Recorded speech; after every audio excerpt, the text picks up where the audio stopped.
Isang mapagpalang araw sa inyo, mga minamahal naming kakwento.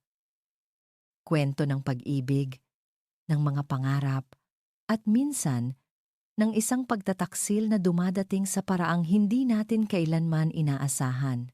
Sabi nila, ang pag-ibig ay parang pagtatayo ng isang tahanan, puno ng pagod, puyat at sakripisyo.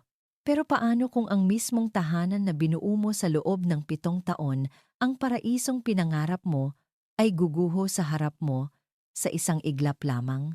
Halina't pakinggan natin ang unang kabanata sa kwento ni Althea, ang katahimikan. Iyon ang unang sumalubong kay Althea, pagpasok niya sa malaking pinto ng kanilang mansyon. Walang tunog ng telebisyon, walang ugong ng vacuum cleaner mula sa mga katulong, walang kahit anong senyales ng buhay. Tanging ang malamig na hangin mula sa aircon ang tila yumayakap sa kanya, isang yakap na hindi nagbibigay ginhawa, kundi nagdudulot ng kaba. Isang ngiti ang pilit na gumuhit sa kanyang mga labi. Surprise, bulong niya sa hangin, habang mahigpit na hawak ang isang maliit at eleganteng kahon na nakabalot sa asul na papel. Regalo niya para kay Marco. Isang mamahaling relo na matagal na nitong tinititigan sa tuwing sila'y namamasyal. Dapat sana'y bukas pa ang uwi niya mula sa isang business conference sa Cebu, pero hindi na niya natiis ang pananabik. 7 taon na sila ni Marco. 7 taon ng pagiging perpektong asawa, perpektong manugang, at perpektong katuwang sa pagpapalago ng kanilang kumpanya. At sa loob ng 7 taon na iyon, hindi nawala ang kilig sa tuwing iisipin niyang uuwi siya sa mga bisig ng kanyang asawa.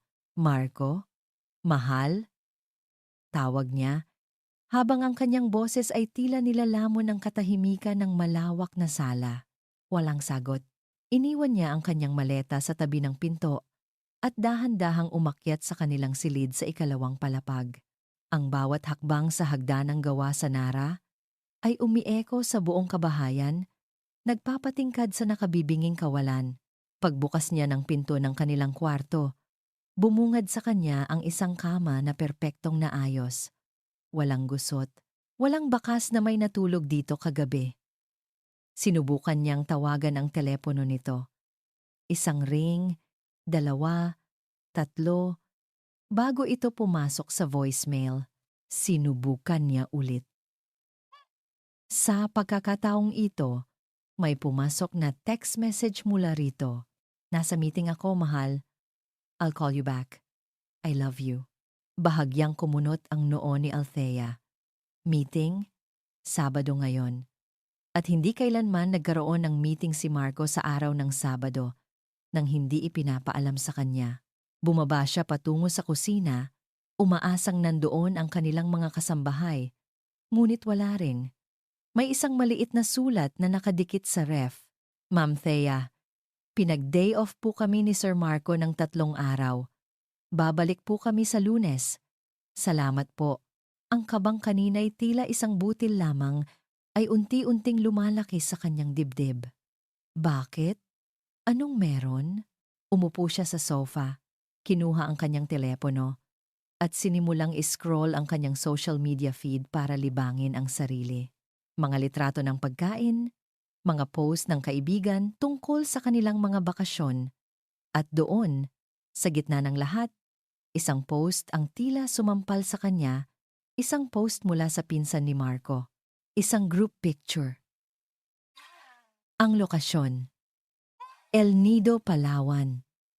Ang bughaw na dagat at puting buhangin ay perpektong background para sa isang masayang selebrasyon.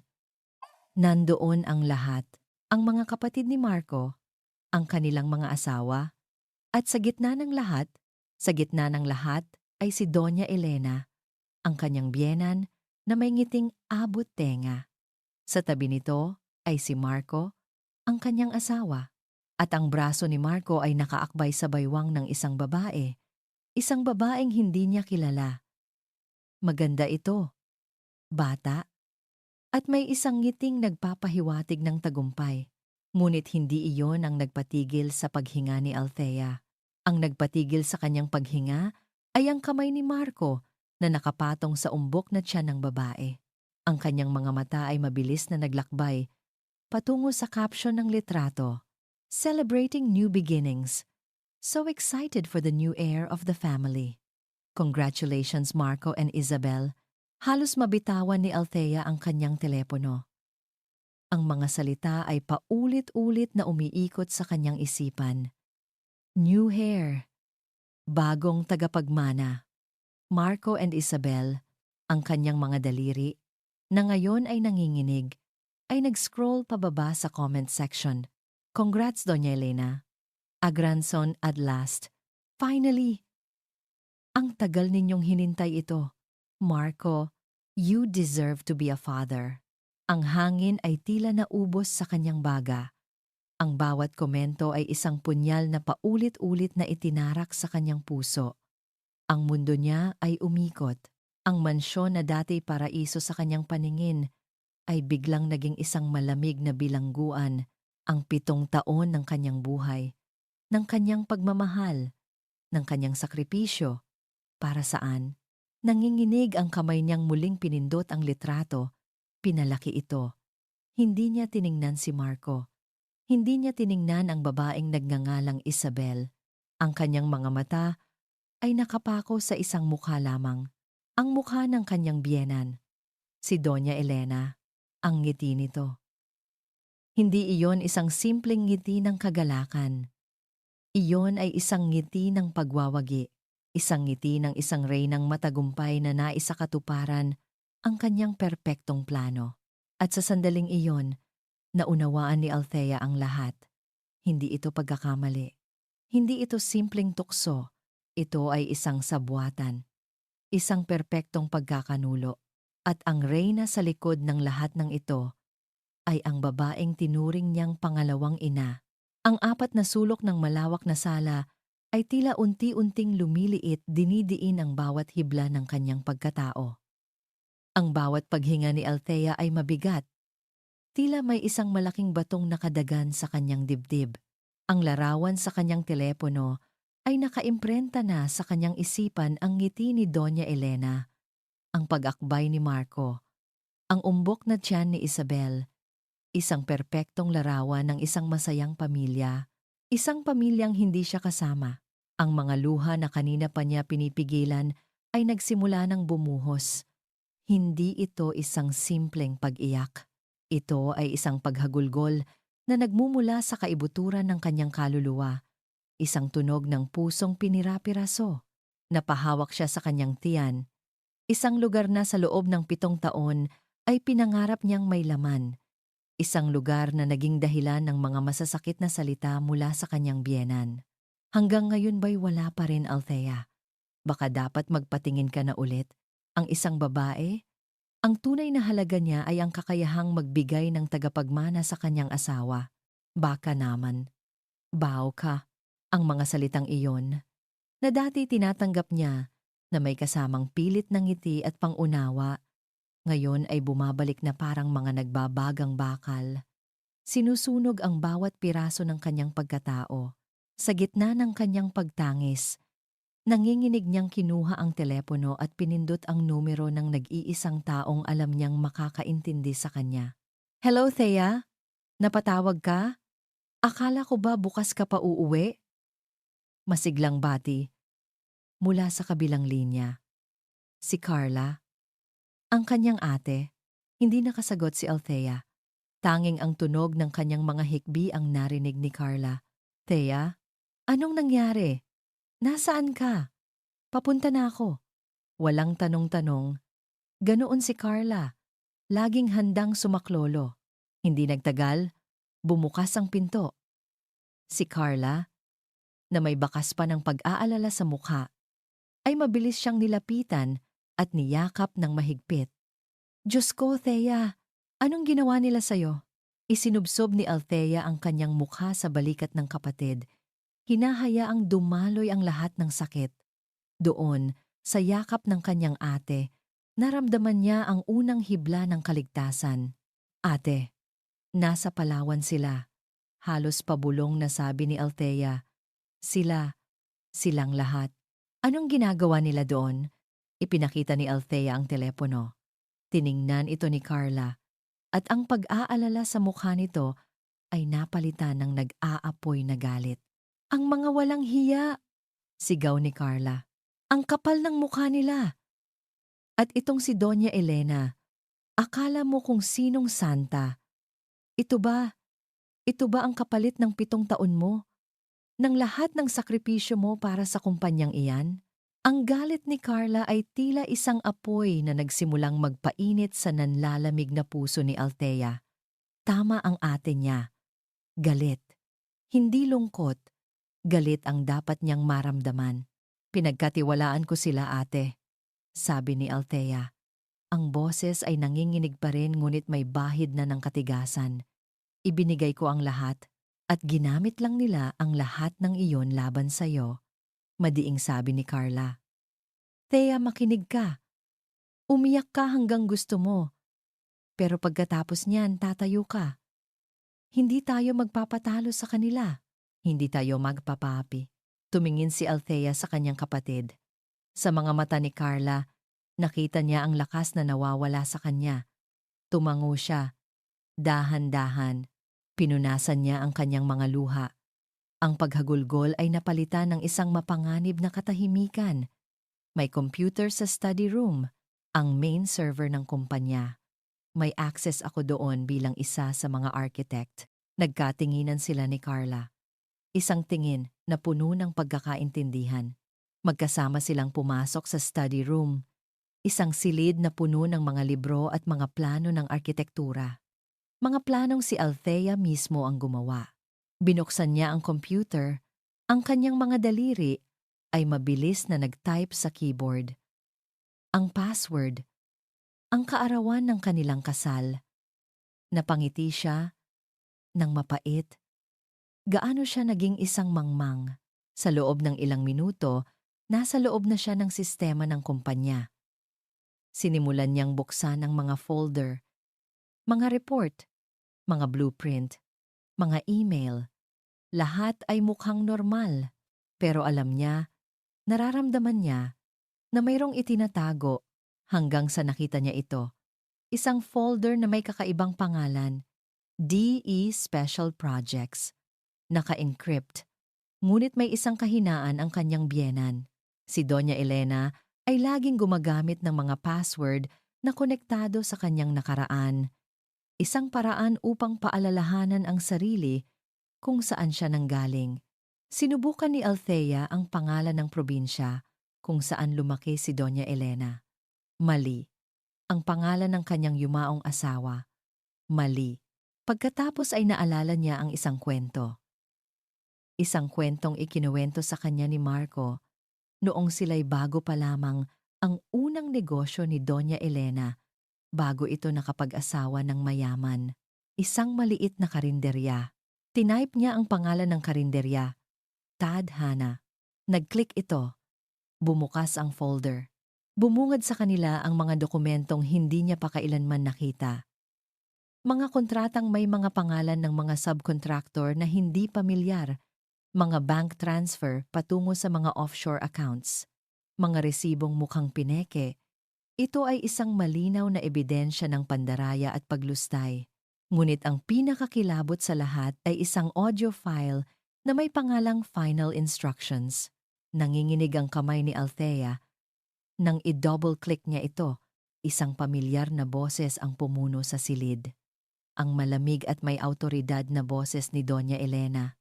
At sa oras na mapirmahan na ni Althea ang huling dokumento para sa paglipat ng natitira niyang shares, wala na tayong pakinabang sa kanya. Pagkatapos noon, malaya ka nang gawin ang gusto mo kay Isabel. Isang katahimikan. Pagkatapos ay ang boses ni Marco, mahina at sunod-sunuran. Opo, Mama. Ang tunog ng pag-click ng mouse ay ang tanging ingay na bumasag sa katahimikan. Isinara ni Althea ang audio file. Hindi na siya umiiyak. Ang kanyang mga mata, na kanina'y puno ng luha, ngayon ay nagliliyab sa isang apoy na hindi pa kailanman naramdaman ni Carla. Isang apoy ng purong galit at determinasyon. Tumingin siya kay Carla. Ate, Tulungan mo ako, sabi niya. Ang boses ay kalmado ngunit puno ng panganib. Tulungan mo akong sirain sila. Ang hangin sa El Nido ay may dalang amoy ng alat at ng tagumpay. Para kay Doña Elena, ito ang amoy ng kapangyarihan. Nakaupo siya sa isang rattan chair sa malawak na veranda ng kanilang private villa. Hawak ang isang kopita ng mamahaling champagne. Habang pinagmamasdan ang paglubog ng araw sa abot tanaw, ang kulay kahel na kalangitan ay tila isang korona na lalong nagpapatunay ng kanyang paghahari. Sa tabi ng infinity pool, naglalambingan ang kanyang anak na si Marco at ang babaeng si Isabel. Pinagmamasdan niya sila, hindi na may pagkasuklam, kundi may kalkuladong pagsang-ayon. Si Marco, ang kanyang nag-iisang anak, guwapo ngunit mahina, madaling pasunurin, madaling diktahan, isang perpektong taw-tauhan, at si Isabel, isang ambisyosang babae na may isang mahalagang dala-dalahan sa kanyang sinapupunan, ang susi sa kinabukasan ng kanilang angkan. Elena, hindi ka ba masyadong nagiging kampante? Tanong ng kanyang pinsan na si Sofia na nakaupo sa kabilang silya. Ngumisi si Doña Elena. Kampante? Sofia, ang salitang iyan ay para lamang sa mga taong hindi sigurado sa kanilang mga galaw. Ako, bawat hakbang ko ay planado. Bawat galaw ko ay may layunin. Paano si Althea? Ang pangalan ay tila isang munting panggambala sa perpektong tanawin. Ibinaba ni Doña Elena ang kanyang kopita. Si Althea, anong meron sa kanya? Sabi niya, na may bahid ng pagwawalang bahala. Isa siyang magaling na arkitekto. Isa siyang masunuring manugang, ngunit sa huli, isa siyang pagkabigo. 7 taon, Sofia. 7 taon siyang hindi nagbigay sa akin ng apo. Ano pa ang silbi niya? Pinagmasdan niya ang kanyang mga kuko na perpektong na manicure. Ang pamilyang ito ay isang negosyo. At sa isang negosyo, kapag ang isang asset ay hindi na kumikita, kailangan mo na itong i-dispose. Tumayo siya at lumapit sa naglalambingang sina Marco at Isabel. May kinuha siya mula sa kanyang bulsa. Isang maliit na kahon. Isabel, Ija, malambing niyang tawag. Agad na lumingon si Isabel, ang ngiti sa labi ay mas matamis pa sa champagne na iniinom ni Doña Elena. Po, Mama Elena? Binuksan ni Doña Elena ang kahon. Isang kumikinang na diamond bracelet ang laman nito. Nanlaki ang mga mata ni Isabel. Para sa iyo. Isang maliit na regalo para sa pag-aalaga mo sa aking apo. Isinuot niya ang pulsera sa braso ni Isabel, ngunit ang hawak niya ay may diin. Tinitigan niya ito sa mata, isang tingin na malamig at puno ng babala. Alagaan mo iyan, at alagaan mo ang aking apo. Iyan lamang ang trabaho mo. Malinaw? Opo, Mama Elena. Maraming salamat po, nanginginig na sagot ni Isabel. Binitiwan siya ni Doña Elena at bumaling kay Marco, na tila isang tuta na naghihintay ng papuri. At ikaw, sabi niya, siguraduhin mong kapag bumalik tayo ng Maynila tapos na ang lahat, kausapin mo si Althea. Gawin mong malinis. Ayoko ng kahit anong gulo. Opo, Ma, sagot ni Marco, umiiwas ngang tingin. Bumalik si Doña Elena sa kanyang upuan, dama ang muling pagkontrol sa sitwasyon. Naalala niya ang kanyang sariling nakaraan, ang dumi, ang hirap, ang mga panahong kailangan niyang lumunok ng pride para lamang makakain. Naalala niya kung paano niya ginamit ang kanyang talino at ganda upang paibigin ang kanyang yumaong asawa, ang ama ni Marco. Isang matandang negosyante na mayaman, ngunit mahina ang puso. Naalala niya kung paano niya unti-unting inilipat ang yaman nito sa kanyang pangalan. Si Althea. Nakikita niya ang kanyang sarili dito noong siya'y bata pa. Matalino, masipag, ambisyosa, at iyon mismo ang kinatatakutan niya. Isang araw, baka magising si Althea at gamitin ang talinong iyon laban sa kanya. Kaya't kailangan niya itong unahan. Kailangan niyang tanggalin ito sa eksena bago pa man ito maging isang tunay na banta. Tumunog ang kanyang telepono. Isang mensahe mula sa kanyang abogado. Everything is set. We just need Althea's final signature on the stock transfer agreement. Isang ngiti ng tagumpay ang muling gumuhit sa kanyang mga labi. Malapit na. Malapit na niyang makuha ang lahat. Lumapit sa kanya si Marco ng mag-isa, habang si Isabel ay abala sa pagkuha ng selfie gamit ang bago nitong pulseras. Mama, sigurado po ba tayo dito? Paano kung hindi pumayag si Thea? Tinitigan ni Doña Elena ang kanyang anak na may pagkadismaya. Marco, kailan ka ba titigil sa pagiging duwag? Papayag siya dahil mahal ka niya. Dahil isa siyang tanga. Hinawakan niya ang pisngi ng anak. Ang mga kuko ay bahagyang bumaon. Ang batang iyan, sabi niya, tumuturo sa tiyan ni Isabel, iyan ang kinabukasan ng pamilya natin. Ang pangalan natin, ang yaman natin. Tumingin siya sa malayo, sa papalubog na araw. Si Althea, siya ang nakaraan. At alam mo naman siguro kung anong ginagawa natin sa nakaraan, hindi ba? Hindi siya lumingon sa anak, ngunit alam niyang nakikinig ito. Itinatapon at kinakalimutan. Ang opisina ni Attorney David Reyes ay hindi katulad ng mga ordinaryong law firm. Walang mga bundok ng papel o mga mabibigat na libro na nakahilera sa mga estante. Sa halip, ang espasyo ay moderno, malinis, at minimalist. Ang malaking bintanang salamin ay nagbibigay ng tanawin ng buong Bonifacio Global City, isang tanawin ng kapangyarihan at ambisyon. Ito ang nagsilbing tila isang pahiwatig kay Althea. Nasa tamang lugar siya, si Ate. David Reyes, isang lalaking nasa kalagitnaan ng kanyang 40s, ay may presensyang mahinahon, ngunit matalas. Tinitigan niya si Althea at Carla na may simpatya. Ngunit ang kanyang mga mata ay nanatiling analytical. Sa harap niya sa lamesang gawa sa salamin ay nakalatag ang mga kopya ng dokumentong nakuha ni Althea mula sa server. Mrs. De Villa. Simula ni Attorney Reyes. Call me Althea, mabilis na pagtatama niya. Ang apelyidong iyon ay tila lason na sa kanyang pandinig. Tumango si Ate Reyes. Althea. Pinag-aralan ko ang mga dokumentong ito. At ang masasabi ko lang, ang sitwasyon mo ay mas komplikado pa kaysa sa inaakala mo. Sumandal siya sa kanyang swivel chair. Ito ay hindi lang simpleng kaso ng pangangaliwa. Ito ay isang malawakang corporate fraud. Mayroon tayong tax evasion, embezzlement, at posibleng money laundering. Ang biyenan mo, si Doña Elena, ay napakatalino. Ang mga transaksyon ay idinaan sa napakaraming shell companies na halos imposible nang itrace. Tumingin si Carla kay Althea. Ang mukha ay puno ng pag-aalala. Ngunit si Althea ay nanatiling kalmado. Ang apoy sa kanyang mga mata ay hindi pa rin nawawala.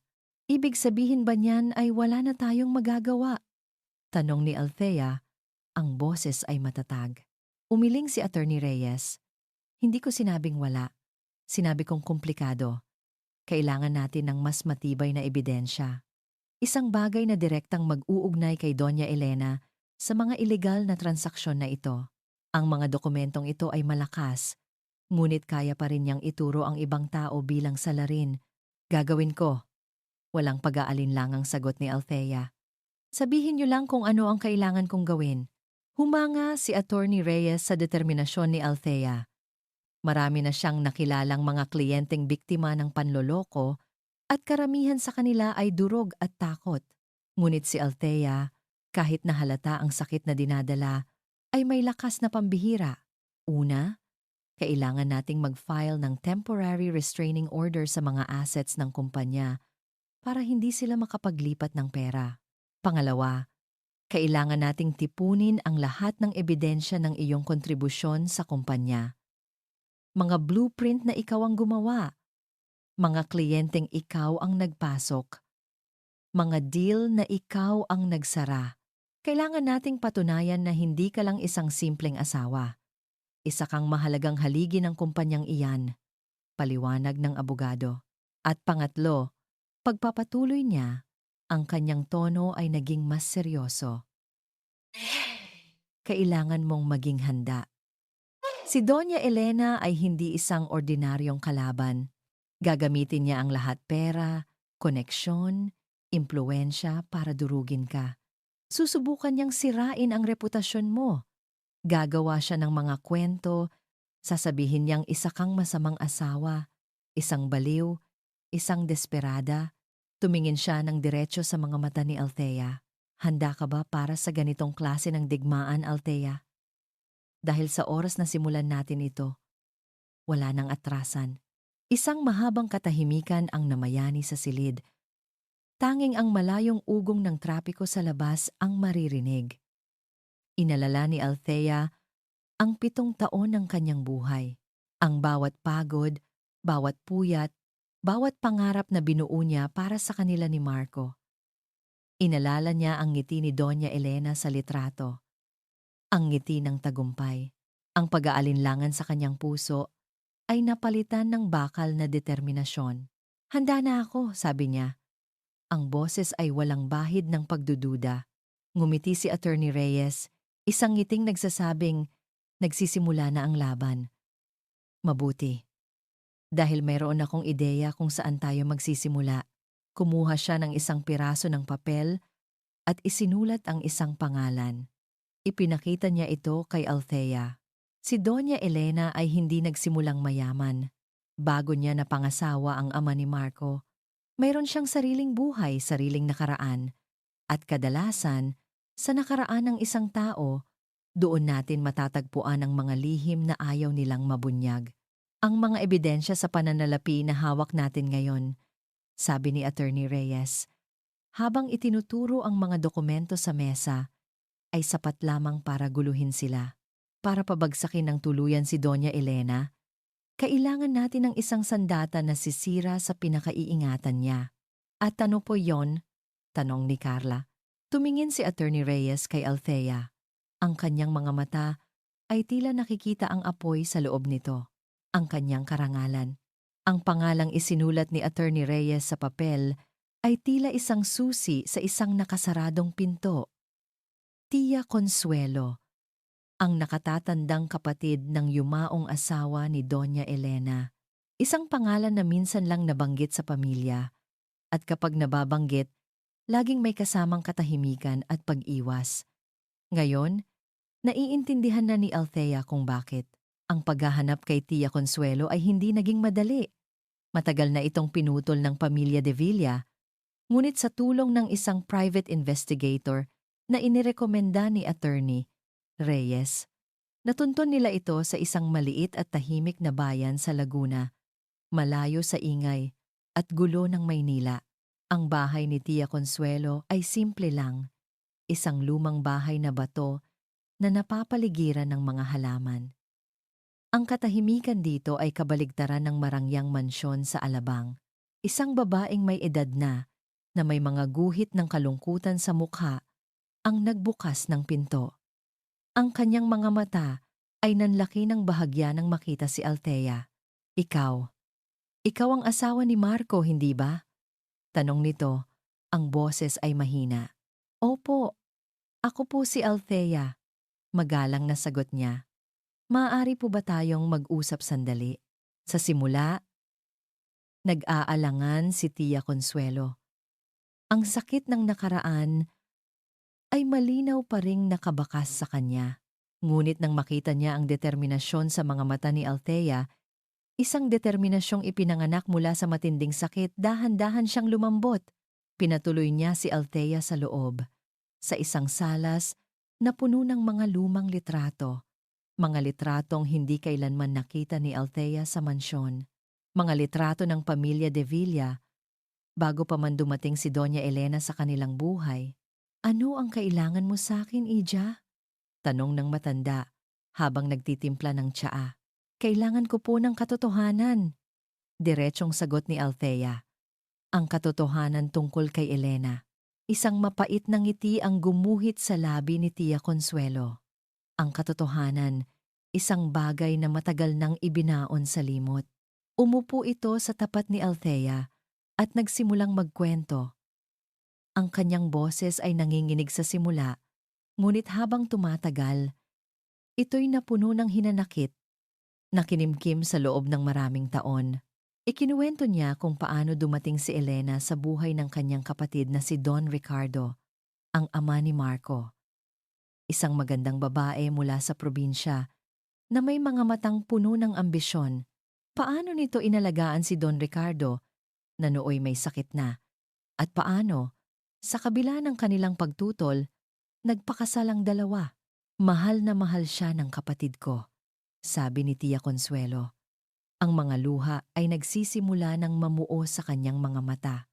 Bulag siya sa pagmamahal, hindi niya nakita na habang abala siya sa pagmamahal dito, unti-unti nang inililipat ni Elena ang lahat ng yaman ng aming pamilya sa kanyang pangalan. Mga titulo ng lupa, mga shares sa kumpanya, mga alahas na pamana pa ng aming ina. Lahat nang mamatay ang kapatid ko dahil sa atake sa puso, doon namin nalaman ang lahat. Wala siyang itinira para sa amin. Ang bahay na ito na lamang ang natira dahil nakapangalan ito sa akin. Pinalayas niya kami sa sarili naming pamamahay. Napahawak si Althea sa kanyang dibdib. Ang kwento ay halos kapareho ng kanyang sitwasyon. Ang pattern ay malinaw. Ang kasakiman ni Doña Elena ay walang hangganan. Sinubukan naming lumaban, pagpapatuloy ni Tia Consuelo. Kumuha kami ng abogado, ngunit si Elena, magaling siyang magtago ng ebidensya. At ang mga dokumentong hawak niya, lahat ay mukhang legal, lahat ay may pirma ng kapatid ko. Sa huli, natalo kami, napagod, at sumuko. Hindi po ako susuko, mariing sabi ni Althea. Tinitigan niya ang matanda sa mata. Hindi ko po hahayaang manalo siya ulit. Kaya po ako nandito, para humingi ng tulong, para itama ang lahat ng mali. Hindi lang para sa akin, kundi para na rin po sa inyo. Nakita ni Tia Consuelo ang apoy sa mga mata ni Althea. Isang apoy na matagal na niyang hindi nakita. Isang apoy na akala niya ay tuluyan nang namatay sa kanyang sariling puso. Tumayo ang matanda at naglakad patungo sa isang lumang aparador. May kinuha siyang isang maliit at maalikabok na baul na gawa sa kahoy. Inilapag niya ito sa mesa sa harap ni Althea. Sa loob ng maraming taon, itinago ko ito. Sabi niya, ang boses ay puno ng emosyon. Hindi ko alam kung bakit. Siguro, isang bahagi ng puso ko ang umaasa pa rin na balang araw. Darating ang hustisya. Binuksan niya ang baul. Sa loob nito ay may mga sulat. Mga liham pag-ibig ni Don Ricardo para kay Elena. Napuno ng mga pangakong ibibigay ang lahat. Ngunit sa ilalim ng mga iyon, may iba pa. Mga lumang bank statement, mga kopya ng mga deed of sale na may mga petsang kahina-hinala at isang lumang journal. Ang journal ni Don Ricardo, bago siya namatay, nagsimula na siyang magduda, paliwanag ni Tia Consuelo. Nagsimula siyang magsulat. Itinatala niya ang lahat ng mga dokumentong pinapapirmahan sa kanya ni Elena. Binuksan ni Althea ang journal. Ang sulat kamay ni Don Ricardo ay nanginginig, ngunit malinaw. Nakasulat doon ang mga petsa, ang mga pangalan ng kumpanya, ang mga halaga ng pera. Isang detalyadong talaan ng unti-unting pag-agaw ni Elena sa yaman ng pamilya. Isang piraso ng papel ang nahulog mula sa journal. Isang sulat na hindi natapos. Consuelo, kapatid ko, basa ni Althea ng malakas. Patawarin mo ako. Nagkamali ako. Si Elena, may mali sa kanya. Pinagsisisihan ko. Doon natapos ang sulat. Tumingin si Althea kay Tia Consuelo.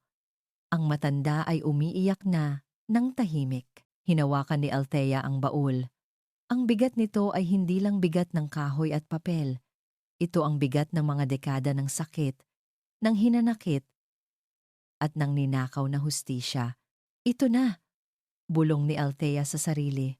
Ito na ang sandata, sabi ni Tia Consuelo, na tila nabasa ang kanyang isipan.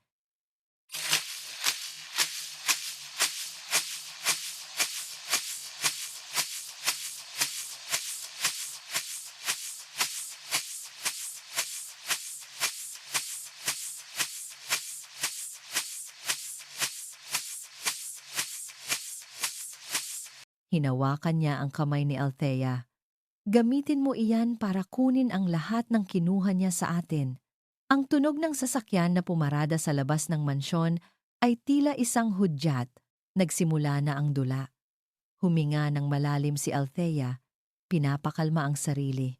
Inayos niya ang kanyang damit, pinunasan ang anumang bakas ng galit sa kanyang mukha, at pinalitan ito ng isang maskara ng isang asawang nasaktan ngunit handang makinig at umunawa. Ito ang payo ni Attorney David. Make them feel safe, make them underestimate you. Bumukas ang pinto. Unang pumasok si Doña Elena. Ang postura ay kasing tikas ng isang reyna na nagbabalik sa kanyang palasyo. Sumunod si Marco. Ang mga matay agad siyang hinanap. May bahid ng pagkakasala at kaba. Nasa likuran nila ang ibang miyembro ng pamilya. Lahat sila'y umiiwas ng tingin sa kanya. Althea, Ija, bati ni Doña Elena, ang boses ay puno ng pekeng pag-aalala. Nagulat kami nang malaman naming umuwi ka na pala. Bakit hindi mo sinabi? Sana'y nasundo ka namin. Lumapit ito para yakapin siya. Ngunit si Althea ay bahagyang umatras, isang galaw na sapat lamang para mapansin. Okay lang po, Mama. Ayaw ko na pong makaabala. Mukhang pagod po kayo sa inyong biglaang business trip. Idiniin niya ang mga salitang business trip at nakita niya ang bahagyang pagbabago sa ekspresyon ni Marco. Ah, oo, iyon nga. Mabilis na sagot ni Marco, lumalapit sa kanya. Mahal, pasensya na. Biglaan talaga. Isang malaking kliyente sa Palawan. Kinailangan kaming lahat ni na Mama. Sinubukan siyang hawakan ni Marco sa braso. Ngunit iniabot ni Althea ang kamay nito para kunin ang isa sa mga maleta. Naiintindihan ko. Sabi niya, ang boses ay malumanay ngunit malamig. Pagod ka na siguro. Hayaan mong tulungan kitang mag-ayos ng gamit mo. Ang alok niya ay nagbigay ng kaluwagan sa mukha ni Marco. Akala nito, naniniwala siya. Akala nilang lahat naniniwala siya. Sumunod siya kay Marco paakyat sa kanilang silid, habang nararamdaman niya ang mga matang nakatutok sa kanyang likuran. Sa loob ng kanilang kwarto, ang katahimikan ay mas nakakabingi. Sinimulan ni Althea na ilabas ang mga damit mula sa maleta ni Marco. Mga damit na amoy dagat, amoy araw, amoy kasinungalingan. Thea, mag-usap tayo, sabi ni Marco. Naupo sa gilid ng kama. Alam kong nagtatampo ka. Sorry na. Humarap si Althea sa kanya. Ang mukha ay nagpapakita ng tamang-tamang timpla ng sakit at pag-ibig. Hindi ako nagtatampo, Marco. Nasaktan ako. Nasaktan ako dahil sa loob ng 7 taon, ngayon ka lang naglihim sa akin ng ganito. Pakiramdam ko, hindi na ako bahagi ng pamilya. Ang mga salitang iyon ay tumama sa target. Ang pagkakasala sa mukha ni Marco ay mas lumalim. Ito ang gusto ni Althea. Ang paniwalain siyang ang sakit na nararamdaman niya ay dahil lamang sa paglilihim at hindi dahil alam niya ang buong katotohanan. Hindi totoo yan, mahal, sabi ni Marco. Tumatayo para yakapin siya. Ikaw pa rin ang asawa ko. Ikaw pa rin ang pinakamahalaga sa akin. Promise, hindi na mauulit. Hindi gumanting ang yakap si Althea. Nanatili siyang nakatayo. Hinahayaan itong yakapin ang isang malamig na katawan. Sana nga, Marco, bumitaw ito sa pagkakayakap. Tila hindi komportable sa panlalamig niya. Nagpatuloy si Althea sa pag-aayos ng mga gamit. Ang kanyang mga kamay ay kalmado. Ngunit ang kanyang puso ay kumakaripas. Ang bawat paghawak niya sa damit nito ay isang paalala ng pagtataksil. At doon, sa ilalim ng isang tumpok ng maruruming damit, nakita niya ito. Isang nakatuping papel. Dahan-dahan niya itong kinuha. Ang kanyang puso ay tumigil sa pagtibok. Isang medical document.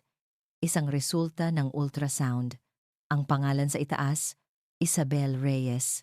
Ang pangalan ng ama, Marco de Villa. At sa ibaba sa sulat kamay ng doktor ay may tatlong salitang tila bumaon sa kanyang kaluluwa. It's a boy. Naramdaman niyang nanlamig ang kanyang buong katawan. Isang bagay ang malaman ang katotohanan mula sa isang litrato at ibang bagay ang hawakan ang pisikal na ebidensya nito. Ang ebidensya ng isang pangarap na ipinagkait sa kanya, ngunit ibinigay sa iba. Mabilis niyang itinago ang papel sa kanyang bulsa bago pa man lumingon si Marco. Ngunit narinig niya ang boses nito. Ano yan, Thea? Humarap siya. Ang kanyang mukha ay isang blankong canvas. Itinaas niya ang isang pares ng maruming medyas. Ito, ang mabahong medyas mo.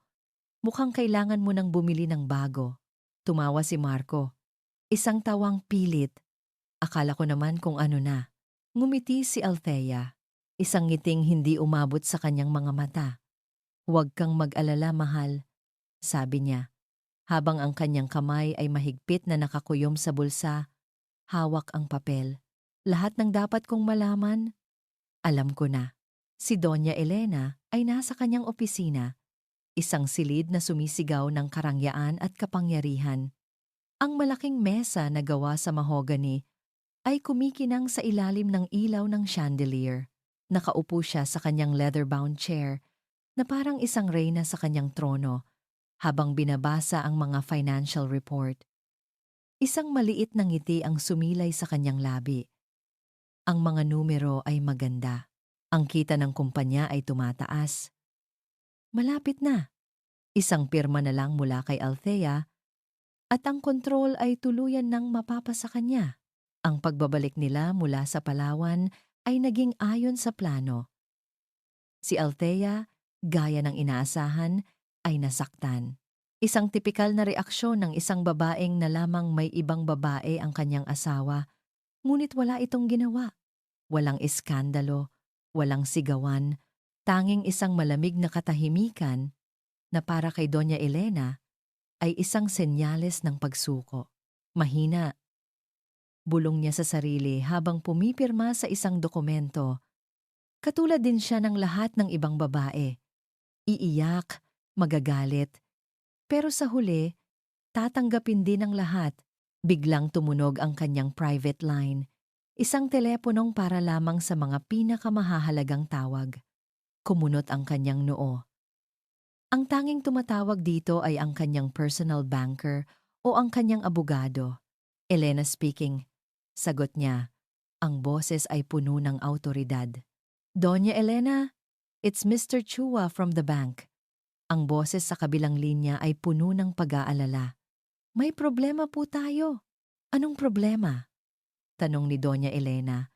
Bahagyang nairita sa panggambala ang main corporate account ninyo. At na-freeze po ito. Napatigil si Doña Elena. Ano? Anong ibig mong sabihin na na-freeze? Sino ang naglakas loob na gawin iyan? May natanggap po kaming order mula sa Bureau of Internal Revenue. Mayroon daw po silang natanggap na tip tungkol sa posibleng tax fraud. Standard procedure po ang pag-freeze ng account habang iniimbestigahan nila. Tax fraud? Ridiculous.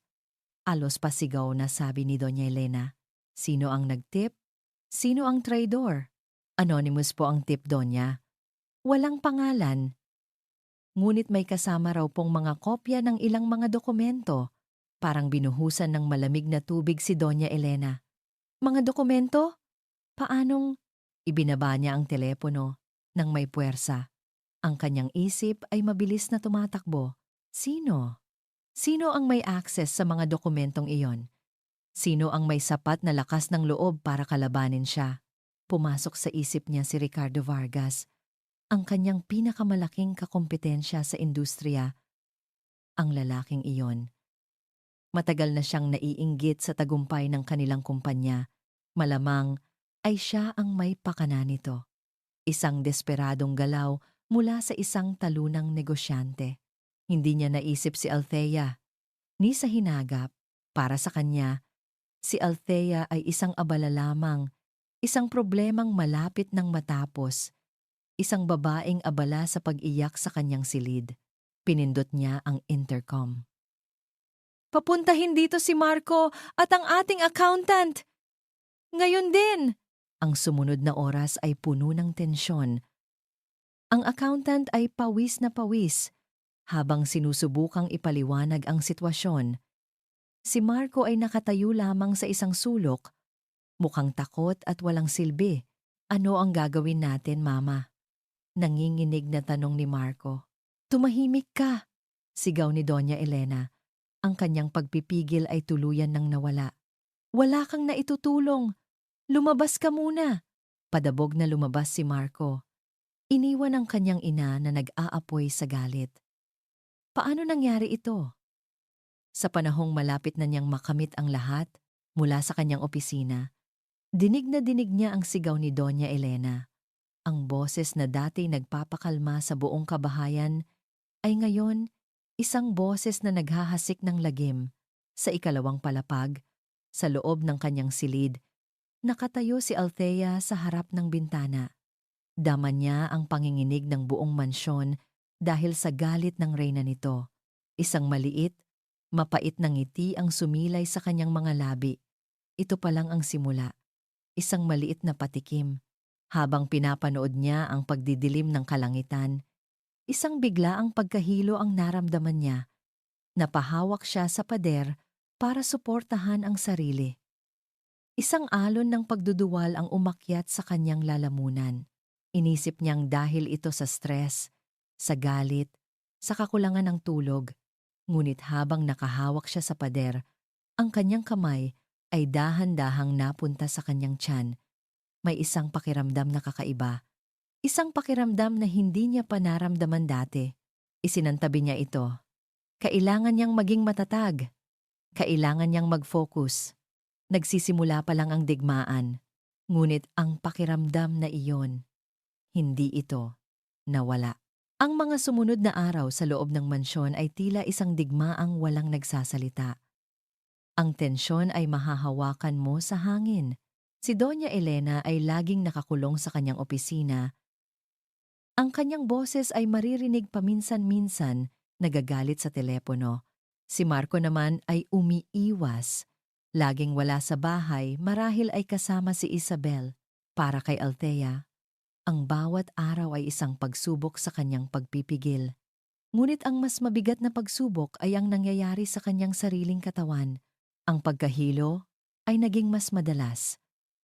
Ang amoy ng nilulutong pagkain sa umaga, na dati kanyang paborito, ay nagiging sanhi ng kanyang pagduduwal. Laging pagod ang kanyang pakiramdam, kahit pa wala siyang ginagawang mabigat. Stress lang to, paulit-ulit niyang sabi sa sarili. Stress lang dahil sa lahat ng nangyayari. Ngunit isang umaga, habang siya'y nagsisipilyo, hindi na niya napigilan. Napatakbo siya sa inidoro at doon inilabas ang lahat ng laman ng kanyang sikmura. Pagkatapos noon, napasandal siya sa malamig na pader ng banyo, hingal na hingal at nanghihina. Sakto namang dumating si Carla para dalhan siya ng mga dokumentong kailangan nilang pag-aralan. Nakita nito ang kanyang anyo maputla, pawisan, at may bakas ng paghihirap. Thea, anong nangyayari sa'yo? Nag-aalalang tanong ni Carla. Agad siyang inalalayan patayo. Ilang araw ka nang ganyan? Hindi ito normal. Magpatingin na tayo sa doktor. Wag na ate. Pagod lang to? Pilit ng ngiti ni Althea. Marami lang iniisip, ngunit si Carla ay hindi nakinig. Hindi. Ngayon na. Magbibihis ka at aalis tayo. Ayoko nang makipagtalo. Ang tono ni Carla ay pinal at walang lugar para sa pagtanggi. Sa huli, sumuko si Althea. Marahil ay tama ang kanyang ate. kailangan niyang malaman kung ano ang nangyayari sa kanya. Hindi siya pwedeng magkasakit ngayon. Hindi sa gitna ng laban. Sa isang maliit at pribadong klinika, malayo sa mga ospital kung saan sila kilala. Kinakabahang hinintay ni Althea ang doktor. Si Carla ay mahigpit na nakahawak sa kanyang kamay. Ikinuwento ni Althea ang lahat ng kanyang nararamdaman sa isang matandang doktora na may mabait na ngiti. Pagkatapos ng ilang pagsusuri, bumalik ang doktora sa silid. Umupo ito sa tapat nila. Ang ngiti sa labi ay mas lumawak. Well, Althea, simula ng doktora, ang mga sintomas na nararamdaman mo ay hindi dahil sa stress o pagod. Tumingin ito sa mga resultang hawak. Base sa initial tests na ginawa natin, binabati kita. Ikaw ay buntis. Ang mga salita ay tila isang bombang sumabog sa loob ng tahimik na silid. Buntis. Buntis. Paulit-ulit na umalingaw-ngaw ang salita sa isipan ni Althea. Ang kanyang mga mata ay nanlalaki, nakatitig sa kawalan. Ang kanyang isip ay hindi maproseso ang impormasyon. Si Carla ang unang nakabawi. Buntis? Sigurado po kayo, doktora. Oh, 6 na linggo base sa aking pagtantiya, nakangiting sagot ng doktora. Congratulations, Mrs. De Villa. You're going to be a mother. Going to be a mother. Magiging isang ina. Ang mga salitang iyon ang mga salitang pinangarap niyang marinig sa loob ng 7 taon. Ang mga salitang dahilan ng kanyang mga luha tuwing dumarating ang kanyang buwan ng dalaw. Ang mga salitang ipinagdasal niya gabi-gabi. Ngunit bakit ngayon? Bakit ngayon pa kung kailan ang buhay niya ay gulo-gulo? Bakit ngayon pa kung kailan ang ama ng batang nasa kanyang sinapupunan ay isang taksil? Isang tawa ang kumawala sa mga labi ni Althea. Isang tawang walang saya. Isang tawang puno ng kabalintunaan. Napatingin sa kanya si Carla at ang doktora. Nagtataka. Tumingin siya sa kanyang kapatid. Naririnig mo ba yon, ate? Pagkatapos ng lahat. Pagkatapos nilang sabihing ako ang may problema. Pagkatapos nilang itapon ako. Dahil hindi ako makapagbigay ng anak, nagsimulang tumulo ang kanyang mga luha. Ngunit hindi ito luha ng saya. Ito ay luha ng galit, ng hinanakit, at ng matinding takot. Pag-uwi nila, hindi nagsalita si Althea. Dumiretso siya sa kanyang silid at nilock ang pinto. Si Carla, na naiwan sa labas, ay nag-aalala ngunit alam niyang kailangan ng kapatid niya ng espasyo. Sa loob ng banyo, kumuha si Althea ng isang pregnancy test kit na matagal nang nakatago sa kanyang cabinet. Isang kit na binili niya ilang buwan na ang nakalipas. Puno ng pag-asa. Sinunod niya ang mga instruksyon. Ang kanyang mga kamay ay nanginginig. Pagkatapos ng ilang minuto, tinitigan niya ang resulta. 2 linya. Humarap siya sa malaking salamin. Tinitigan niya ang sariling refleksyon. Isang babaeng pinagtaksilan. Isang babaeng puno ng galit at planong maghiganti. At ngayon, at isang ina. Dahan-dahan niyang inilapat ang isang kamay sa kanyang patag na tiyan. Sa ilalim ng palad niya, may isang buhay na nabubuo. Isang buhay na walang kasalanan. Isang buhay na hindi alam ang gulo ng mundong kanyang paglalabasan. Isang buhay na bunga ng isang pag-ibig na ngayon ay isa na lamang kasinungalingan. Ang plano niya, ang paghihiganti, ang pagsira sa pamilya De Villa. Paano na ngayon? Paano niya ito gagawin kung may isang maliit na nilalang sa loob niya na kailangan niyang protektahan? Ang mga luha ay muling bumuhos. Isang halo ng himala at ng matinding takot. Napatanong siya sa kawalan. Ang kanyang boses ay isang desperadong bulong. Ngayon, magdamag na hindi natulog si Althea. Nakaupo lang siya sa dilim ng kanyang silid. Ang tanging liwanag ay nagmumula sa buwan sa labas ng bintana. Ang kanyang kamay ay hindi umaalis sa kanyang tiyan. Tila ba sa paraang iyon ay mapoprotektahan niya ang maliit na buhay sa loob niya mula sa kaguluhan ng mundo. Ang galit na nag-aalab sa kanyang puso kahapon ay napalitan ng isang malalim na pag-iisip ang mga plano ng paghihiganti, ng pagsira sa pangalan at yaman ng mga De Villa ay tila nawalan ng kulay. Ano ang mapapala niya kung masisira niya sila? Isang panandaliang kasiyahan? Isang pakiramdam ng tagumpay?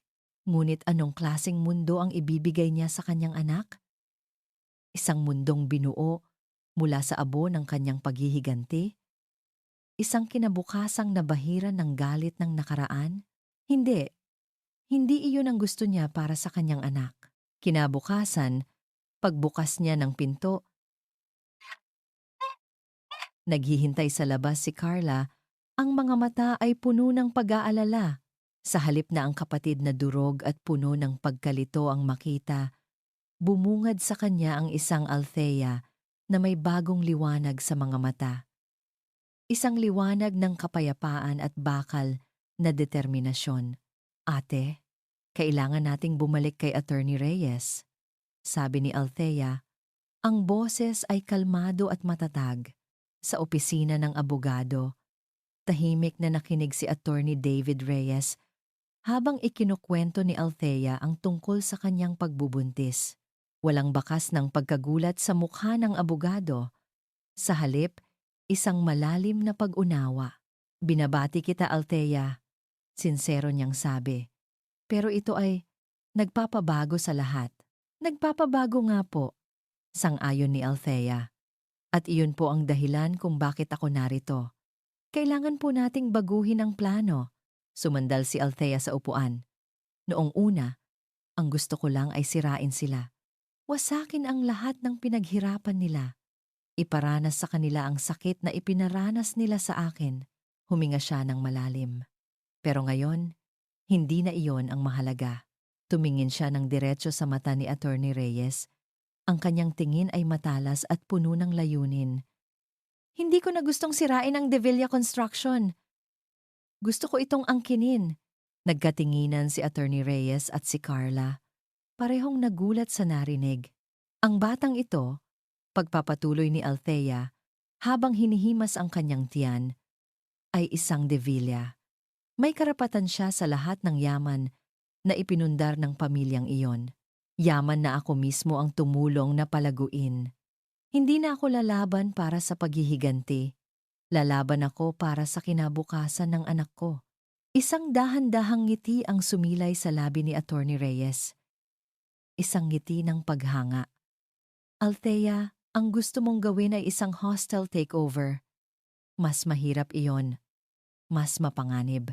Kailangan nating makuha ang tiwala ng Board of Directors at ng ibang mga shareholder. Kaya ko, sagot ni Althea. Walang bahid ng pag-aalinlangan. Gamitin natin ang lahat ng ebidensya na hawak natin. Ang pandaraya ni Doña Elena sa pamilya ng kanyang yumaong asawa, ang kasalukuyang tax fraud, ang paglustay sa pondo ng kumpanya, ipakita natin sa board na ang pamumuno ng mga De Villa ay magdadala sa kumpanya sa kapahamakan at ano ang ipapalit natin? Tanong ng abogado. Ako, simpleng sagot ni Althea. Ipakita natin sa kanila ang aking mga nagawa, ang mga proyektong ako ang nagdisenyo, ang mga kliyenteng ako ang nagpanalo. Ipakita natin sa kanila na mas may kakayahan akong pamunuan ang kumpanyang ito kaysa kay Marco o kay Doña Elena. Tumayo si Attorney Reyes at naglakad-lakad sa kanyang opisina. Ang isip ay malalim na nag-iisip. Pagkatapos ng ilang sandali, humarap siya kay Althea. This is a bolder plan. A much more brilliant one, sabi niya. Ang kanyang mga mata ay nagliliyab sa pananabik. Hindi na ito tungkol sa emosyon. Ito ay purong negosyo, isang laro ng chess. At kung magagawa natin ito ng tama, hindi lang natin sila matatalo, mapapalitan natin sila. Tumingin si Althea kay Carla, na ngayon ay nakangiti na rin, puno ng pagmamalaki para sa kanyang kapatid. Ang babaeng pumasok sa opisina ni Attorney Reyes, ilang linggo na ang nakalipas ay isang biktima. Ngayon, ang babaeng nakaupo sa harap niya ay isang estratehista. Isang reyna na handang labanan ang isa pang reyna para sa kanyang kaharian. Habang paalis sila sa gusali, hinawakan ni Althea ang kamay ng kanyang kapatid. Hindi ko na sila gustong wasakin, ate, sabi ni Althea, habang nakatingin sa malayo sa mga nagtataasang gusali ng syudad. Gusto kong mabuhay sila para masaksihan nila kung paano ko aayusin ang lahat ng sinira nila. Gusto kong makita nila ako at ang anak ko na nakaupo sa tronong pinilit nilang agawin mula sa akin. Ang digmaan ay nagbago ng anyo. Hindi na ito isang digmaan ng paghihiganti. Ito na ngayon ay isang digmaan para sa isang legasiya. Para kay Attorney David Reyes, ang bawat kaso ay parang isang laro ng chess. At sa larong ito, ang impormasyon ang pinakamahalagang piyesa. Ang desisyon ni Althea na baguhin ang laban mula sa paghihiganti patungo sa isang corporate takeover ay isang napakatalinong galaw. Ngayon, kailangan nilang tiyakin na bawat hakbang nila ay kalkulado at walang palya. Habang si Althea ay abala sa pag-ipon ng lahat ng kanyang mga nagawa para sa kumpanya, isang portfolio ng kanyang galing bilang arkitekto at strategist, si David naman ay nag-focus sa kahinaan ng kalaban. At sa kasong ito, ang pinakamalaking kahinaan ay hindi si Doña Elena na isang veterana sa mga laban na ganito. Ang kahinaan ay ang bagong paborito. Si Isabel, sa kanyang opisina, binabasa ni David ang paunang ulat mula kay Mr. Morales, isang batikang private investigator na matagal na niyang katrabaho. Ang mga litrato at impormasyon ay nakalatag sa kanyang mesa. Isabel Reyes, 26 years old, walang permanenteng trabaho. Madalas makita sa mga mamahaling bar at restaurant sa BGC at Makati. Basa ni David sa ulat. May pattern. Laging nakakahanap ng mga mayayamang sponsor. Si Marco de Villa ang pinakamalaki niyang huli sa ngayon. Tipikal na gold digger. Ngunit alam ni David na laging may mas malalim na kwento. Morales. Kailangan ko ng mas malalim, sabi ni David sa telepono. Hindi lang ang mga ginagawa niya ngayon. Kailangan ko ang nakaraan niya. Mga dating karelasyon, pamilya, kahit anong butas na pwede nating gamitin. Masusunod, attorney? Sagot ni Morales mula sa kabilang linya. Makalipas ang ilang araw, isang sobre na may lamang mga bagong litrato at dokumento ang dumating sa opisina ni David. Habang tinitingnan niya ang mga ito, isang litrato ang pumukaw sa kanyang atensyon. Si Isabel, nakikipagkita sa isang lalaking mukhang gusgusin sa isang madilim na eskinita, malayo sa mga sosyal na lugar na madalas niyang puntahan. May inaabot si Isabel na isang makapal na sobre ng pera sa lalaki. Sino ang lalaking ito?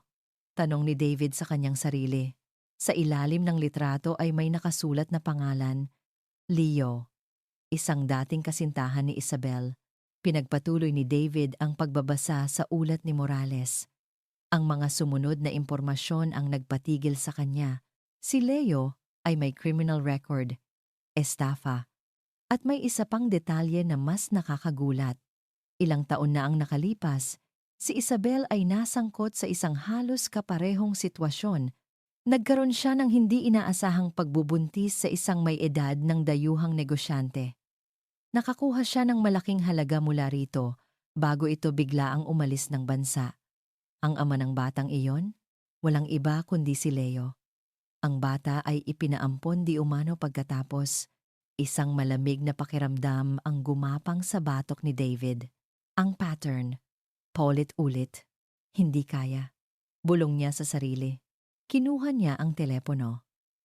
Morales, may hihilingin akong imposible pero kailangan nating subukan. Kailangan ko ng DNA sample ng batang dinadala ni Isabel at kailangan ko ng DNA sample ni Leo. Mag-ingat ka, alam ni David na ito ay isang malaking hiling. Ngunit kung tama ang kanyang hinala, ito ang magiging checkmate sa laro. Ito ang magiging bombang sasabog sa mismong pundasyon ng plano ni Doña Elena. Habang naghihintay ng resulta, pinulong niyang muli si Althea. Hindi niya muna sinabi ang tungkol sa kanyang hinala kay Isabel. Kailangan niya ng katiyakan. Sa ngayon, kailangan nilang mag-focus sa unang bahagi ng plano, ang pagkuha sa tiwala ng board. Handa ka na ba? Tanong niya kay Althea. Tumingin si Althea sa salamin. Suot ang isang eleganteng business suit. Ang babaeng dati mukhang nasaktan at nawawala ay napalitan ng isang babaeng puno ng kumpiyansa at kapangyarihan. Ang kanyang pagbubuntis ay hindi naging hadlang. Sa halip, ito'y naging kanyang kalasag at inspirasyon. Ipinanganak akong handa. Sagot ni Althea. Tumunog ang telepono ni David. Isang mensahe mula kay Morales. Maikli lang ang laman. Attorney, nakuha ko na. Positive. Napangiti si David. Game over, Doña Elena. Bulong niya. Tumingin siya kay Althea. Oras na para simulan ang palabas. Ang conference room ng De Villa Construction ay puno ng mga taong makapangyarihan. Mga miyembro ng board, mga major shareholder, lahat ay nakasuot ng kanilang mga mamahaling damit. Ang hangin ay puno ng amoy ng pera at peking pagbati. Sa unahan ng mahabang mesa, nakaupo si Doña Elena na parang isang reyna, katabi ang kanyang anak na si Marco. Na halatang hindi komportable, nagsisimula na ang annual stockholders meeting. Ang agenda ay simple. Ipresenta ang magandang kinikita ng kumpanya at pagkatapos, ang pinakahihintay ni Doña Elena, ang pag-aproba sa paglipat ng natitirang shares ni Althea sa pangalan ni Marco, isang simpleng formality ayon sa kanya. At ngayon, para sa huling bahagi ng ating agenda, nagsimula si Doña Elena. Ang kanyang boses ay puno ng kumpiyansa. Biglang bumukas ang pinto ng conference room. Lahat ng mga mata ay napalingon. Doon, nakatayo si Althea. Suot ang isang navy blue power suit na nagpapatingkad sa kanyang autoridad. Ang kanyang buhok ay maayos na nakatali. At ang kanyang mukha ay kalmado ngunit may matalas na tingin. Sa tabi niya ay si attorney, David Reyes, na may dalang isang itim na briefcase. At sa likuran nila, isang matandang babae na tila nahihiya ngunit may determinasyon sa mukha si Tia Consuelo. Ang pagkagulat sa mukha ni Doña Elena ay hindi maitago. Napalitan ito kaagad ng galit. Althea? Anong ginagawa mo rito? Hindi ka imbitado. Talaga po ba, Mama Elena? Sagot ni Althea. Ang kanyang boses ay malinaw at matatag, umalingaw-ngaw sa buong silid. Sa pagkakaalam ko, habang hindi ko pa napipirmahan ang stock transfer agreement na iyan, shareholder pa rin ako. At may karapatan akong magsalita. Naglakad siya papasok sa silid. Ang bawat hakbang ay may bigat at layunin. Hindi niya pinansin si Marco, na nakatingin sa kanya na may halong takot at pagsusumamo. Ang kanyang mga mata ay nakapako lamang kay Doña Elena. May mga bagay lang po akong gustong liwanagin para sa kapakanan ng lahat ng miyembro ng board at ng mga shareholder na naririto. Pagpapatuloy ni Althea. Si attorney Reyes ay nagsimulang mamahagi ng mga folder sa bawat taong nakaupo sa mesa. Anong kalokohan ito? Sigaw ni Doña Elena. Ngunit ang kanyang boses ay may bahid na ng kaba. Hindi po ito kalokohan, sabi ni Althea. Ito po ay katotohanan. Ang katotohanan tungkol sa kung saan napupunta ang pera ng kumpanyang ito. Binuksan ng mga miyembro ng board ang folder.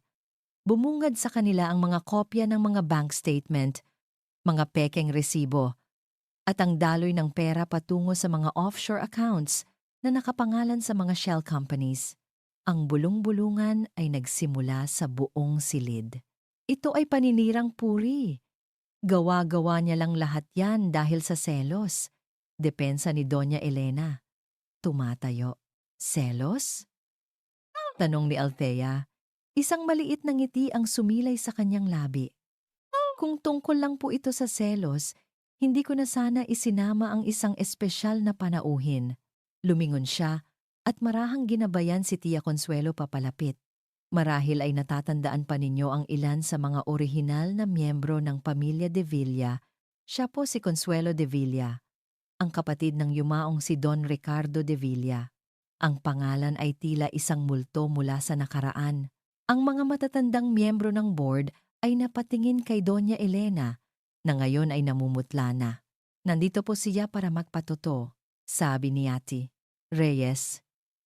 Kung paano, 30 taon na ang nakalipas. Isang katulad na pattern ng pandaraya ang ginamit para unti-unting agawin ang yaman ng pamilya de Villa. Ang mga dokumentong magpapatunay niyan ay nasa folder nyo na rin. Isang miyembro ng board, isang matandang lalaki na kaibigan ng yumaong si Don Ricardo ang tumayo. Elena, totoo ba ito? Si Doña Elena ay hindi makasagot. Napatingin siya sa paligid. Hinahanap ang suporta, ngunit ang nakita niya ay mga mata ng pagdududa at pagkadismaya. Ang kanyang kapangyarihan ay unti-unting gumuho sa harap niya. Sa desperasyon, tumingin siya kay Marco, pagkatapos ay kay Althea. Isang ngisi ng demonyo ang lumabas sa kanyang labi. "Alam ko na kung bakit mo ginagawa ito!" Sigaw niya. Ang kanyang boses ay nanginginig sa galit.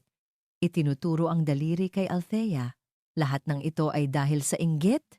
Inggit dahil hindi mo maibigay sa pamilyang ito ang pinakamahalagang bagay. Tumingin siya sa buong board. Ganyan siya kadesperada. Sinisira niya kami dahil si Marco ay magkakaroon na ng anak sa iba. Ang pamilya ko ay magkakaroon na ng tagapagmana. Isang bagay na hinding-hindi niya maibibigay. Ang akusasyon ay binitawan sa gitna ng silid. Isang huling, desperadong atake. Inaasahan ni Doña Elena na makakakuha siya ng simpatya. Inaasahan niyang makikita ng lahat si Althea bilang isang babaeng talunan at puno ng pait. Ngunit si Althea ay hindi natinag. Tahimik lang siyang nakatayo, hinahayaan ang mga salita ni Doña Elena na mamatay sa hangin. At sa katahimikang iyon, isang malamig na ngiti ang dahan-dahang gumuhit sa kanyang mga labi. Ang reaksyon na iyon ang mas nagpakaba kay Doña Elena. Bakit siya nakangiti? Dahil alam ni Althea, ang baraha na hawak niya ay mas matindi pa at malapit na niyang ilapag ito sa mesa. Ang mga salita ni Doña Elena ay nakabitin sa hangin, puno ng kamandag at desperasyon.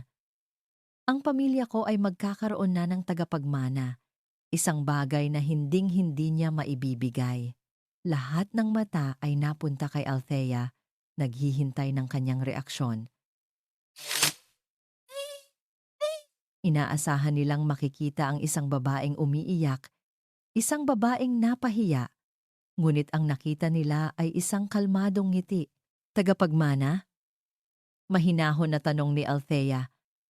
Ang kanyang boses ay tila isang malamig na hihip ng hangin sa nag-aapoy na sitwasyon.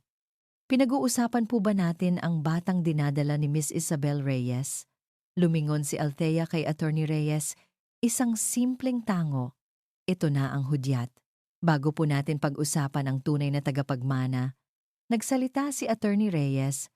Mayroon lang kaming ilang impormasyon na nais ibahagi tungkol sa naturang pagbubuntis. Naglakad si Attorney Reyes patungo sa malaking screen sa unahan ng conference room. Isinaksak niya ang isang USB drive. Sa isang iglap, lumitaw sa screen ang mga litrato ni Isabel. Mga litrato niya kasama si Marco sa El Nido. At pagkatapos, mga litratong kasama niya ang isang lalaking gusgusin sa isang madilim na eskinita. Ang lalaking ito, sabi ni Attorney Reyes, ay si Leo. Isang dating kasintahan ni Miss Reyes na may kaso ng estafa. At ayon sa aming investigasyon, mayroon silang modus operandi. Maghahanap si Miss Reyes ng mayamang biktima, magpapanggap na nabuntis, at hihingi ng malaking halaga at ang tunay na ama. Natigilan si Doña Elena. Si Marco ay namutla, napatingin kay Althea na may pagmamakaawa.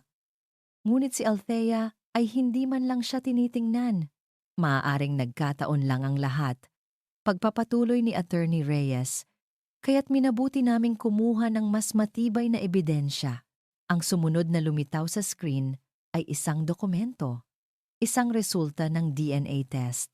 Malinaw na nakasaad ang mga pangalan. Subject, Marco De Villa. Subject, unborn child of Isabel Reyes via amniocentesis sample. Result, 0% probability of paternity. Ang resulta ay isang bombang sumabog sa gitna ng silid. Hindi! Sigaw ni Marco. Ang kanyang boses ay basag. Tumingin siya kay Doña Elena. Mama, hindi totoo yan. Niloloko nila tayo. Ngunit, huli na ang lahat. Ang mga miyembro ng board ay nakatingin sa kanila na may pagkasuklam. Ang tagapagmana na ipinagmamalaki ni Doña Elena ay isang malaking kasinungalingan. Isang pandaraya. Hindi pa kami tapos. Malamig na sabi ni Attorney Reyes. Isang panibagong DNA result ang lumitaw. Subject, Leo. Previous subject, subject. Result, 99.9% probability of paternity. Gumuho ang mundo ni Marco. Ang huling pag-asa niya, ang huling dahilan niya sa pagtataksil kay Althea, ay isang panloloko. Napaupo siya sa kanyang silya. Tulala, hindi makapaniwala. Si Doña Elena naman, ang kanyang mukha ay hindi na maipinta. Ang kanyang pagmamataas, ang kanyang kapangyarihan, ang kanyang pinakaiingatang plano. Lahat ay naglaho sa isang iglap. Nawala ang kanyang yaman, nawala ang kanyang reputasyon, at ngayon, nawala ang kanyang pekeng apo. Sa gitna ng kaguluhan, muling nagsalita si Althea. Ang kanyang boses, kalmado at malinaw, ay pumutol sa lahat ng bulungan. Tungkol naman po sa issue ng tagapagmana. Dahan-dahan niyang inilagay ang kanyang kamay sa kanyang tiyan. Isang galaw na puno ng pagmamalaki at proteksyon. Maaaring tama po kayo, Doña Elena. Hindi ko na po maibibigay sa anak ninyo ang isang tagapagmana, isang sandaling katahimikan. Dahil ang batang nasa sinapupunan ko ay sa akin lamang. Ang tunay na tagapagmana, hindi ng kasinungalingan at pandaraya, kundi ng lahat ng bagay na nararapat sa kanya. Iyon na ang huling dagok. Ang lahat ng lakas ay tila nawala sa katawan ni Doña Elena. Napahawak siya sa kanyang dibdib. Ang kanyang paghinga ay naging mabilis at mababaw. Ang kanyang mga mata, na puno ng galit at pagkatalo, ay nakatitig kay Althea. Nakita niya sa mukha ng kanyang manugang hindi ang babaeng mahina na minamaliit niya, kundi ang isang reynang umagaw sa kanyang korona. Ang mga binti ni Doña Elena ay bumigay. Sa harap ng lahat ng taong dati gumagalang sa kanya, sa harap ng lahat ng taong saksi sa kanyang kapangyarihan, si Doña Elena de Villa ay bumagsak sa sahig. Walang malay, ang imperyo ay tuluyan ng gumuho. Ang kaguluhan na sumunod sa pagbagsak ni Doña Elena ay mabilis na naayos ng mga security personnel ng gusali. Isang ambulansya ang dumating para isugod siya sa ospital. Si Marco, na tila isang estatwang nabasag, ay sumunod na parang isang anino. Ang kanyang mukha ay blanko at walang emosyon. Naiwan sa conference room ang katahimikan. Ang mga miyembro ng board at mga shareholder na kanina'y puno ng pagdududa, ngayon ay nakatingin kay Althea na may bagong paggalang at paghanga. Sa isang iglap, napatunayan niya hindi lang ang kanyang karapatan, kundi pati na rin ang kanyang lakas at talino. Isang emergency meeting ang agad na isinagawa. Sa boto ng nakararami, si Althea ay itinalaga bilang interim CEO ng De Villa Construction, habang ang lahat ng asset at posisyon ni na Doña Elena at Marco ay sinuspinde habang naghihintay ng formal na legal na proseso. Ang tagumpay ay kanya na. Makalipas ang ilang oras, nang ang lahat ay umalis na, naiwan si Althea sa malaking conference room. Naglakad siya papunta sa dulo ng mesa. Sa upuang dati inuukupa ni Doña Elena, hinaplos niya ang malamig na kahoy. Mula rito, tanaw niya ang buong syudad, isang tanawin ng kapangyarihan na pinag-agawan nila. Ngunit sa halip na makaramdam ng saya o pagwawagi, isang kakaibang kabiguan ang kanyang naramdaman, isang pakiramdam ng kawalan. Ang galit na nagtulak sa kanya, ang pagnanais na maghiganti, ang determinasyong bawiin ang nararapat sa kanya, lahat ng iyon ay nagsilbing panggatong na nagpaalab sa kanyang lakas. Ngayon na tapos na ang laban, ang apoy ay unti-unting namamatay at ang naiwan ay abo. Dumating si Attorney Reyes, may dalang 2 tasa ng kape para sa bagong CEO. Sabi niya, may ngiti sa labi. Salamat, David. Para sa lahat, sagot ni Althea. Tinanggap ang tasa. Hindi ako ang dapat mong pasalamatan, sabi ng abogado. Ikaw ang lumaban. Ikaw ang nanalo. Ano ang susunod mong plano? Handa ka na bang pamunuan ang imperyong ito? Tumingin si Althea sa labas ng bintana. Ang mga nagtataasang gusali, ang mga abalang kalsada. Ito ang mundo ni Doña Elena, isang mundo ng kompetisyon, ng kapangyarihan, ng walang katapusang pakikipaglaban. Alam mo, David, sabi ni Althea, sa loob ng 7 taon, ang pangarap ko ay maging bahagi ng mundong ito. Ang magtayo ng mga gusali, mag-iwan ng marka sa syudad na ito, kasama ang lalaking mahal ko. Huminga siya ng malalim. Pero ngayon, habang nakatayo ako rito, napagtanto ko, hindi pala ito ang pangarap ko. Ito ang pangarap ni Doña Elena at sa kagustuhan kong maging perpektong asawa at manugang, isinuko ko ang sarili kong mga pangarap. Napatingin siya sa kanyang tiyan. Mayroon na akong bagong pangarap ngayon. Isang pangarap na mas simple, pero mas makabuluhan. Tumingin siya sa abogado. Ayoko na. Ayokong maging CEO. Ayokong manatili sa kumpanyang ito. Nagulat si Attorney Reyes. Pero, pagkatapos ng lahat ng pinagdaanan mo, oo. Pagkatapos ng lahat, sabi ni Althea, isang maliit na ngiti ang namuo sa kanyang labi.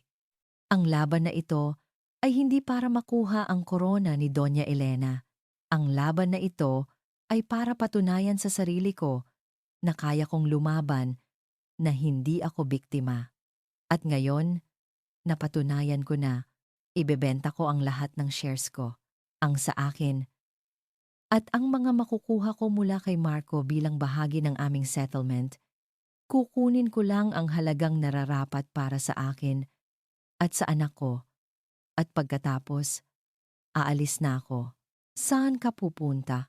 Sa isang lugar na tahimik. Sa isang lugar kung saan makakapagsimula kami ng anak ko.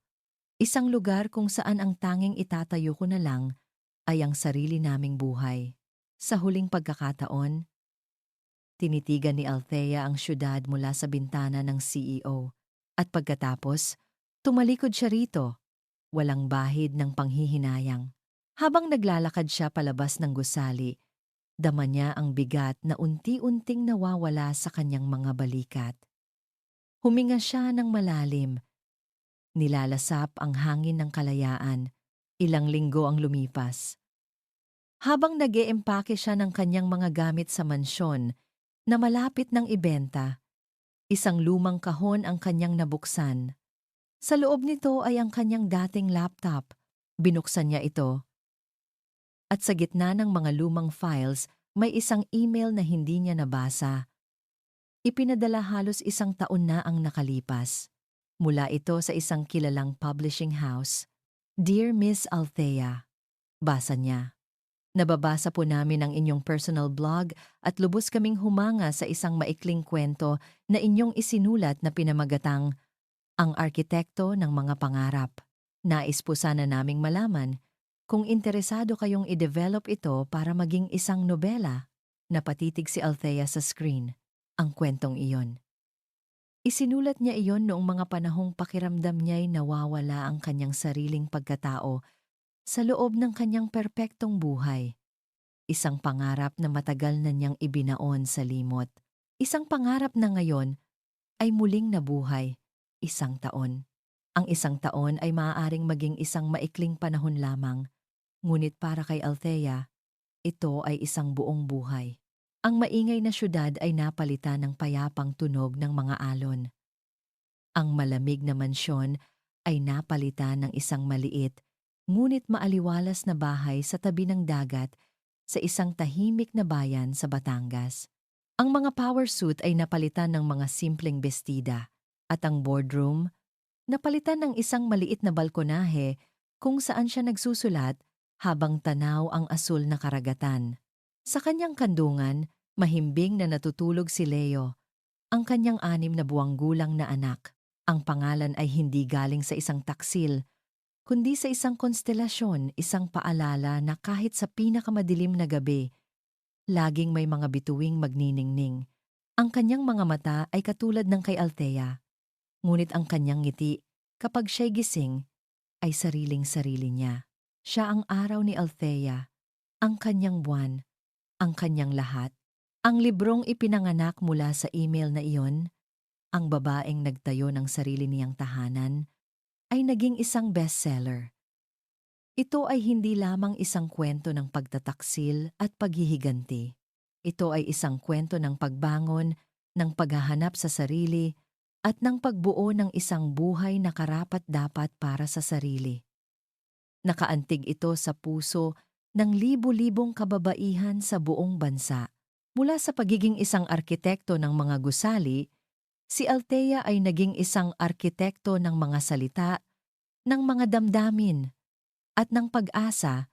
Ngayong hapon, isa siya sa mga panauhing pandangal sa isang local book fair. Habang nakaupo siya sa entablado, nakikinig sa mga tanong mula sa mga mambabasa, isang babae ang tumayo.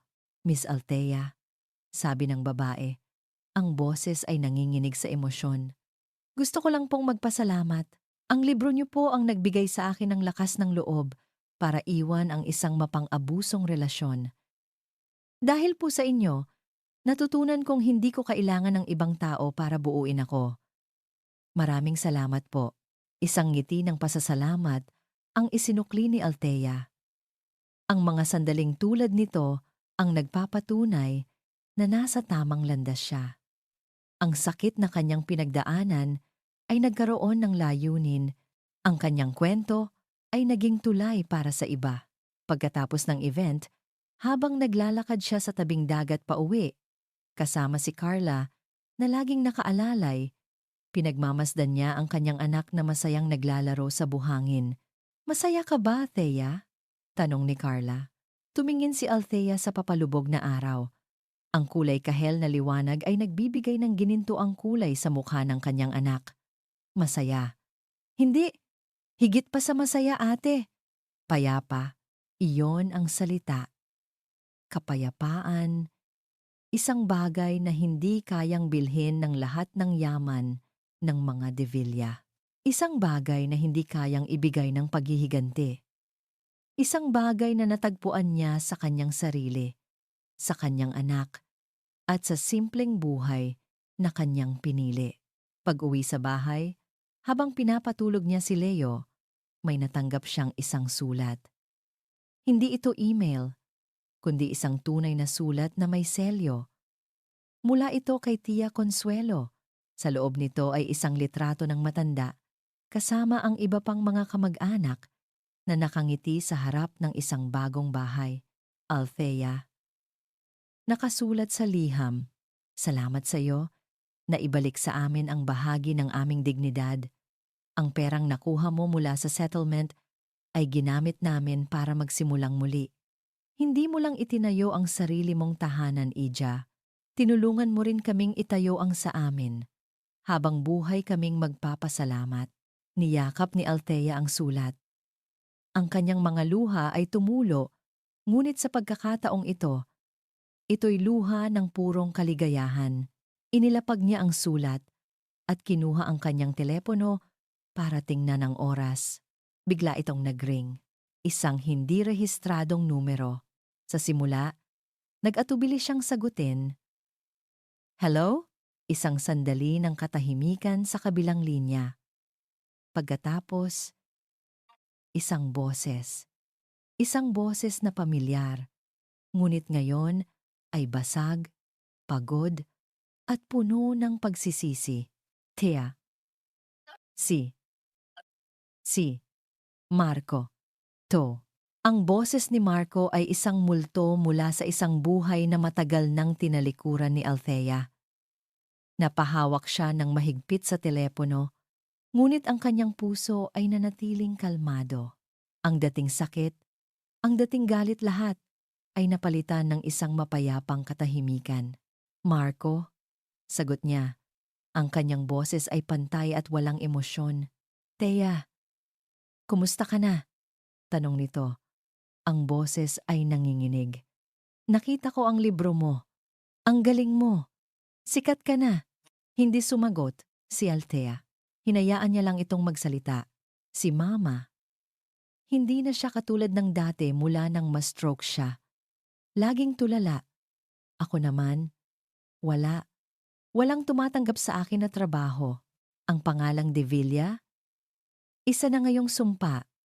Sabi niya, may halong pagtawa na puno ng pait. Karma siguro. Ito na siguro ang karma ko. Nakinig lang si Althea. Nakinig siya sa kwento ng isang lalaking nawala ang lahat. Isang lalaking dating nasa itaas, ngayon ay nasa pinakailalim. At sa kanyang pakikinig, wala siyang naramdamang saya. Wala siyang naramdamang paghihiganti. Ang naramdaman niya ay awa.